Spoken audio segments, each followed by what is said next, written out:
Hello! Nakabihis na ako pang treadmill. Yan. 38 kilometers. 42 hours. Shit. Ganap na ganap ako. Dapat ngayon ko nasisimulan, pero kasi may dumating. Nag-sale ang Adidas. At alam niyo naman, hindi ako bumibili ng bagong sapatos hanggang hindi nasisira yung isa. Pero last year, January pa yung last ko nabili ng sapatos. Kasi isa lang talaga ginagamit ko, diba? May isa na binigay sa akin, pero Nike din yun, na Air Force din. Iba lang ang kulay. So, ito naman ngayon. Kasi nag-sale siya. This is called the VL Court Supreme. Ay, hindi. VL Court. Wala talaga akong alam sa mga, like, style na mga sapatos. Or hindi ko alam kung anong mga trending, ganyan. Basta sabi ko, ang ganda nito. Nag-sale siya. Gusto ko ng sapatos na may black na linya. Ano?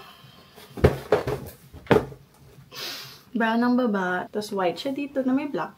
Perfect lang talaga. Ganyan. May Adidas. Simple lang. Hindi masyadong chunky. Hindi din parang maingay na shoes. So, white pa din siya, essentially. Yun, natutuwa lang ako.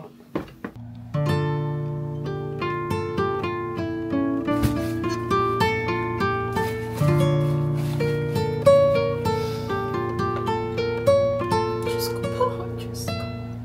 Diyos ko po. Diyos ko. Diyos ko. Diyos ko. Yung bag ko. Wala pa masyadong laman yan. Tinatamad kasi ako pero yung flight ko bukas na.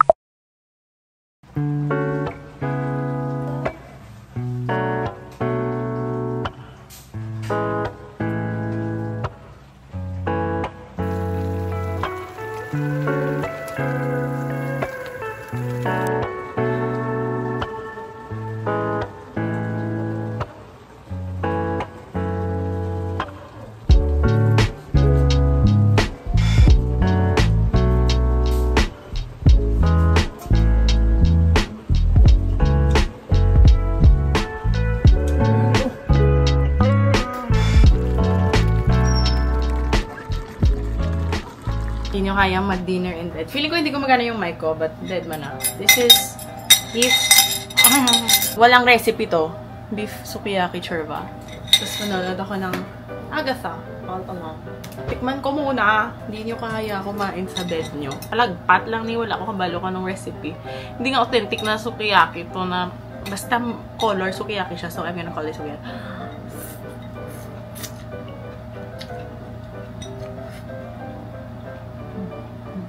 Beef? Ew, wala pa siyang ligo.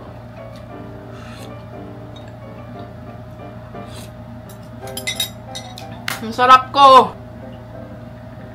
Oh my God! Ang sarap!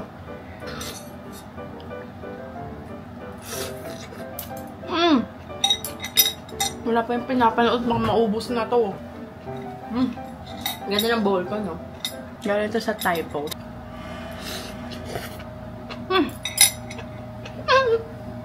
Last week, ang hyperfixation ko ay sundubu chige. Hindi ko alam kung tama ang pag-pronounce, but I had it every day. Siguro I made it mga 10 times na. Promise. Lagi akong bumibili ng mga ingredients pang ganun. At hindi pa din siya tapos, actually. Pero naubusan lang ako ng kimchi.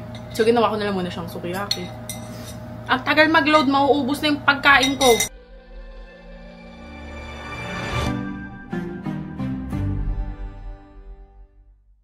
My flight is in a few hours. I mean, at least tapos na ako mag-pack. Natakot ako sa airport. Baka ikilo na naman tapos ipa-check-in sa akin. Kasi sobrang strict na nila ngayon pagdating sa 7 kilos. Kaya naman. Hindi naman siya mabigat eh. Habang makakasya mo sa 7 kilos. Ayoko din naman mag-check-in. Ang mahal. See you, Manila! Nag-order ako bago ako umalis kasi sabi ko, dadalhin ko sa Manila. Ano gagawin ko? Nung nakasakay na ako ng eroplano, tumawag ang rider. Ma'am, may Shopee ka, ma'am. Halati. But anyway, dahil hindi ko sila nadala, papakita ko na lang sa inyo. First, we have this very madam. Hindi ako sanay ganitong bag, pero gusto ko lang subukan. I think this one I like the best. Kasi yes, kili-kili bag siya, pero parang hindi masyado. Like, mahaba pa siya. Ang ganda nito! Parang ako pa to. Kaya ko pa to. Yan o. Ganda. Sobrang vet. Sobrang liit niya, pero ang kulay. Tingnan niyo, aminin niyo. Correct pa din siya. Ito pa denim siya. Print lang siya na denim, pero hindi siya like denim. And then lastly, denim din siya, pero mas chill. And then nilagyan ko siya ng anik-anik ko. As you can see, I'm a certified anik-anik girly na po. Meron akong nail cutter na kasama na po yung keychain na Minion. Anik-anik! Pwede mo po siya ipang regalo pag hindi mo alam kung ano regalo mo this Christmas. And if you do so, type in this code sa Lovito and then i-click mo ang 100% off free vouchers and claim all your vouchers and let's go to Manila.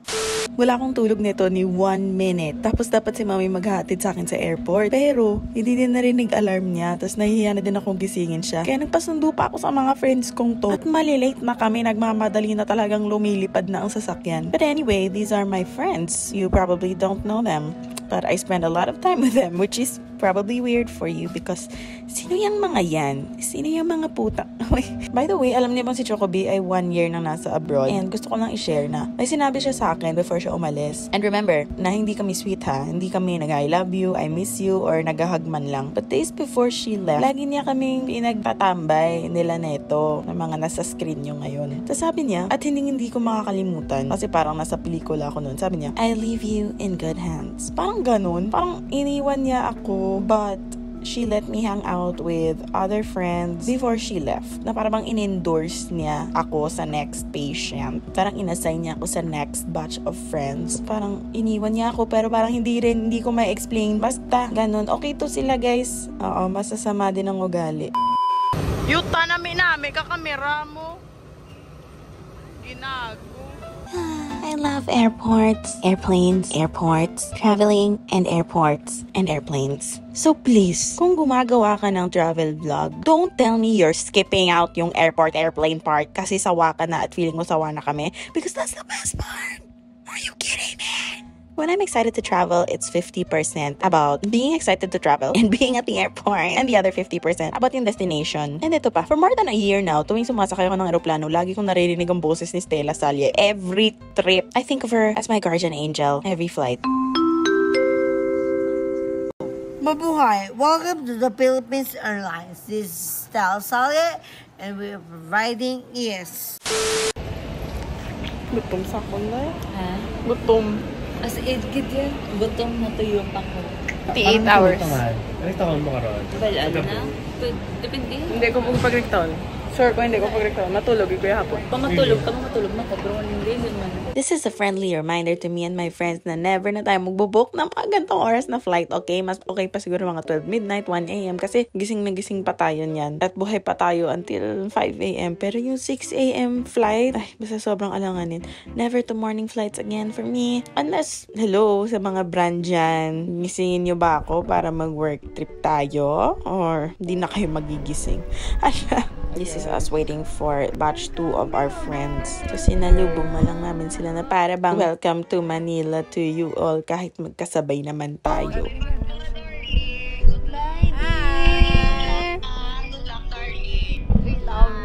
We love you.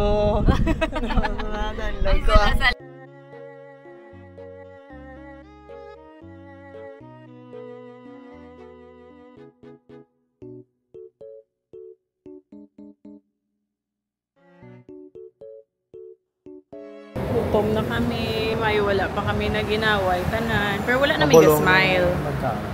The older I get, the more I realize we are all just a bunch of fucking kids with adult money. Adult money doesn't mean na parang malaking amount ng pera ha. It's just money that should not have been entrusted to us in the first place. Ay, so sa Ilonggo may term kami nga lapad mata. Pero hindi mo naman mauubos ang one thing pero gusto mo pa isa pa. Hindi ko alam kung offensive yun pero term yan sa amin. Grabe, the chicken just kept coming and coming. Ang dami naming take out pinamigay na lang namin. But at least na-fulfill ko na din ang dream ko na kumain ng chicken wings. At ganyan ako mag-debone ng wing para isang lamon ko lang yung isang pakpak. Mas gusto ko talaga yung wing part kasi yung parang breast part. Sarap! Hindi ko na kailangan mag-roleplay. Natutuwa ako sa clip na to. Kasi di ba laging puno yung storage ko. So hindi ko magagawa yung parang i-timelapse ko lang. Tapos kumakain lang yung cellphone ko ng ilang gig just to get this shot. So seeing the chicken bones pile up like this, sarap sa heart. We were just killing time at this point. Bumili na kami ng ice cream para makaupo kami sa loob. Pero gusto na talaga namin mahiga nun. Nag-iisip na kami kung bibili ba kami ng ticket sa sinihan para makaupo kami ng komportable. Kaso, grabe ang mahal ng sine dyan. Lapit like 300 plus ba yun? Sabi ko, grabe yung 300 plus pag kinumbay natin, nakapag-book na tayo ng one room na nakahiga pa tayo. Anyway, wala kaming choice. So, nag-ubos na lang kami ng oras. Also, alala niyo, diba sabi ko, hindi dapat ako mag-vlog na Manila kasi rest ko to, ganto, ganyan. Pero parang ayoko din naman ma-OP kayo kasi parang binild up ko last vlog na preparing for Manila. Tapos biglang, nasan na? So, sana okay sa inyo. Guys, naka-action. Ano yung tawag ng camera? Tapos gapangiyi sila. Kami ni Pat, pag-grocery. Because this is a cultural event for everywhere you go. Sobrang sabog kami. Just...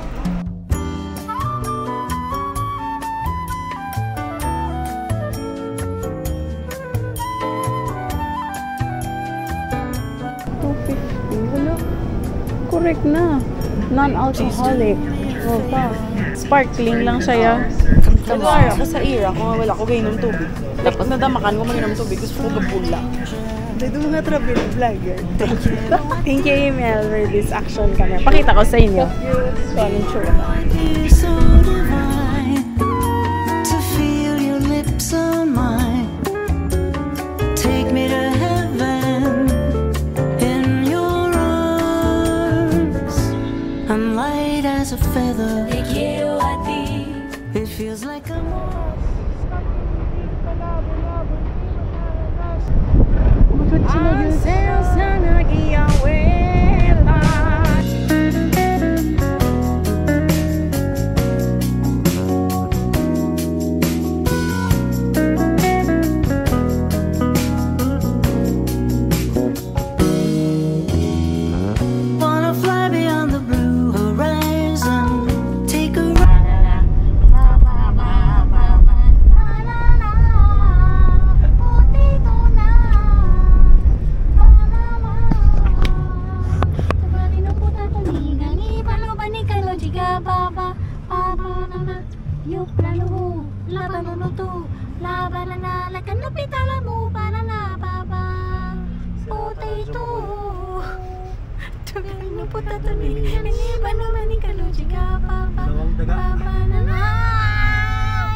So, nagnap kami at bumalik kami kung nasaan din kami kanina. Napakagaling. Times Square talaga nito, oh. Natutuwa pa din talaga ako kapag nandito ako. So, nagdin-typhoon kami. Nag-board exam kami doon. And another clip that I'm very, very happy about. Thank you naman, Pat, para sa clip na to. Yung unti-unting pagbawas ng mga beans na yan. Hala, ang saya. Ang saya mag-time-lapse. At mag-lapse. Ayan ang nilapse namin. Sa ref. Pwede ice pa. Regular. Ano nga?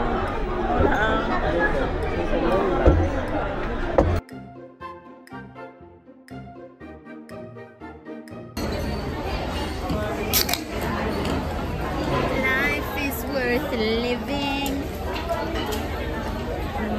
Uy, aso-aso pa ba? Oo. Gago, naguba na.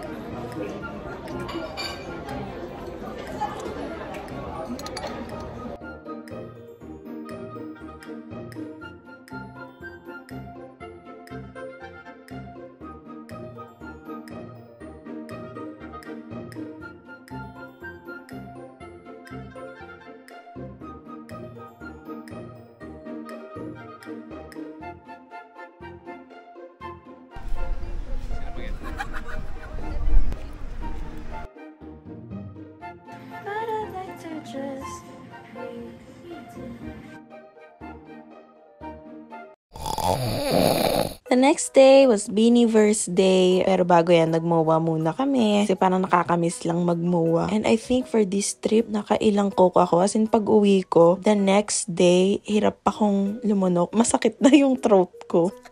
Kasi nakalimutan ko uminom ng tubig at some point. Tapos coke lang pala yung nainom ko. Buong araw. Ang lala. Pero ang sarap naman kasi talaga ng coke. Binigyan ko ang self ko ng coke pass for this trip. I swear to God, hindi ako sponsored. Pero ibang atake sa akin ng Coke Zero. Ay, Coca-Cola Light. Coca-Cola normal. Coca-Cola Zero. Alala niyo ba yan? Hindi na siguro. Again, finishing the food clip is my next favorite thing. So, nanood ako ng Beanieverse. Yeah, I'm just a chill girl. It was so chill and it was so easy to watch Beanie live. Beanieverse. Unang-una sa lahat. Ba't kagalit? But, una-una sa lahat, iba talaga yung energy nun. Para akong nanood ng ASAP. And I mean this as a compliment. As someone na dream ko talaga manood ng mga showtime, mga ASAP na live. Tapos, tawag-tawagin ako dyan sa audience na, kailangan namin ng audience. Tapos, mag-hold ako ng mga placard. Parang ganun yung moment. Tapos, nakita ko ba si Regine Velasquez, si Gary Valen. Hala, talagang hindi focus ng Beanie. No, it was so fun. Ang saya na parang nasa Coliseum ako as someone na hindi na estudyante. Wala na akong mga na-attend na ng mga ganong events. So, parang kahit mass lang yan as a school or intramurals. Wala. Pero ang Beanie parang isa siyang malaking intramurals. Ang bongga ng performances. Grabe ang production. Ang ingay. Ang gaganda nila. Si Stacey. Hindi ko masyado papakita si Stacey dito kasi baka ma-realize niya na siya talaga all this time. And if hindi niyo alam, Stacey is probably the reason why nagustuhan ko ang Beanie in the first place. Stacey, ang ganda ni Stacey. Actually, wala naman ako masyadong gusto pang sabihin about sa Beanieverse kasi wala naman may pake. Pero, alam niyo ba? Alam ko na ang Beanie nung coconut nut pa lang. Hindi ako nagyayabang sa part na yun. Kasi yung friend ko, dapat kasali siya sa Beanie. Parang ang tawag din sa Star Magic. Basta, narinig ko na ang Beanie na yan, ganyan. Sometimes, when I can't sleep at night, iniisip ko, tangina, one of my biggest regrets in life is, nung mga panahon pa lang na yun, hindi ako nagpapansin sa Beanie. Nood-nood lang ako sa kanila, pero hindi ako nagpapapansin. Kailangan magpapansin ako. Hindi ko naisip yun. Tanga. So, minsan, na-atake ako ng pagiging delusional ko. Iniisip ko magkakabakada kami lahat or kahit isa lang sa kanila to. Iko, grabe. Alam sana ng Beanie ang mukha mo. Kung nagpapapansin, or pangalan mo man lang, kung nagpapapansin ka lang sa kanila nun, pero hindi mo kasi ginawa. Girl, wala naman ako ibang gusto. Gusto ko lang makipagkaibigan sa inyo. Like, ayoko naman na makita nila to. Gusto ko yung parang, kung maging friends kami, sobrang organic lang talaga. Ang desperada ko. The fact pa lang na nung nirepost nila yung video ko noon, grabe, ibig sabihin, like, na-input na sa utak ng ibang miyembro ng Beanie na may gantong mukha na nag-e-exist. Imagine mo yun. Like, iniisip niyo ba yun minsan? Like, what if nakita na pala ni Catherine Bernardo yung mukha mo at some point? What? Kahit gusto ko mang, like, wag maging fangirl. Pero may mga tao lang kasi talaga na, like, ang ganda ng pagkagawa ng Panginoon sa inyo na parang hindi naman ako inggit. Hindi ko naman gusto maging kayo. Pero ang saya na may mga ganitong tao sa mundo. Pag nanonood ako ng mga performance, Beanie man yan, or like mga kahit, literal kahit basketball yan, or intramurals, tapos may victory, or tapos na ganyan, or mga Miss Universe. Alam niyo ba, iniisip ko? Pagkatapos ng mga ganitong performance, kunwari, Beanie, nagdi-dinner kaya sila? Like, saan sila nagdi-dinner? Kunwari noon, nung mga high school ako, pag after ng mga performance ko, nagbo-buffet kami. As a family. Parang, exciting talaga yung like, victory party after. Hindi yung party. Pero saan kayo nagtitipon-tipon after? Like, nagkikita ba kayo sa hallway ng hotel? Nagdi-dinner ba kayo? Please, may pwede bang sumagot niyan? Like, after nyo mag-concert, backstage kayo, ganyan. Uwi ba kayo agad? Maliligo kayo? Mas pagbibihis? Matutulog? Nag-Netflix ba kayo? It's so weird. Sometimes, it's just, bakit tao ba sila? Like, oo, tao sila. But, how different are their lives from mine? ano ba ang routine nila. Kasi, ang alam ko lang sa buhay ko ay buhay ko lang. Ako lang ang center of attraction dito sa mundo kong to. And routine ko lang ang alam ko. Ako lang ang perfect. Parang ganun. Pero, so, Bini, nagdi-dinner ba kayo after nyo mag-perform? Ano?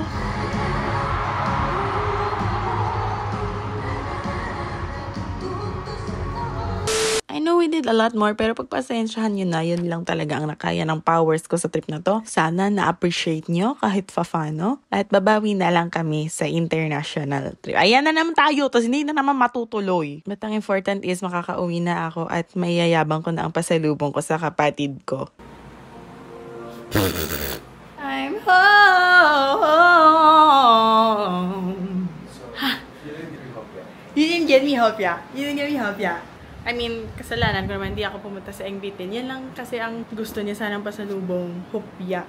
Hindi ako nakabili, kaya wala kami ginagyan nga Engbitin. But I got him something else though. Hindi niya alam kung ano to.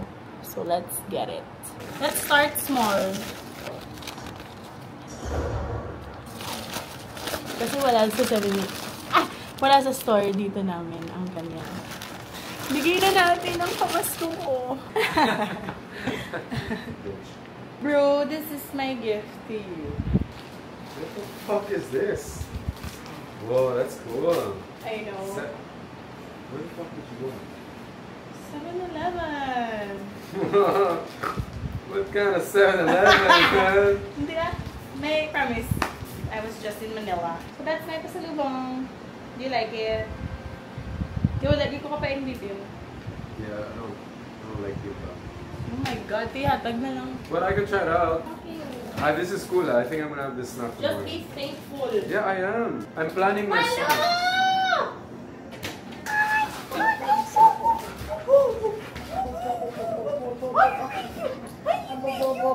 Namisiyagig ka. Merry Christmas. Is it what I start? Are you doing a video? Yeah. Why is it a baso? Hold This it. is a baso. Why'd you get me a baso? Open it. Alabin. Kinaya lang. Happy birthday. Ay, happy birthday. What? What I is got this? you a mug. Why is there popo inside?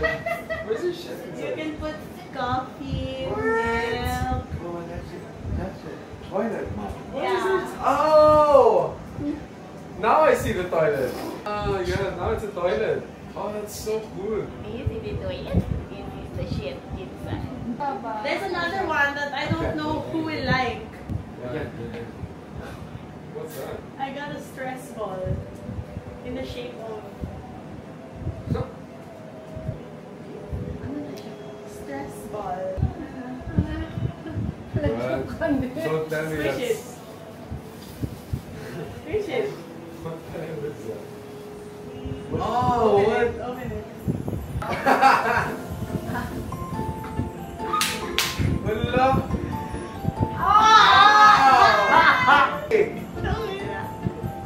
Ano siya, clay? No stress ball. Nga pisil-pisilon. Pero clay siya. Paano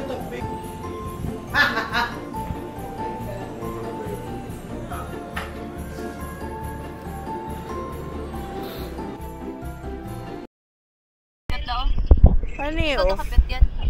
Hello? Paano na ginawa? Smile ko no, guys.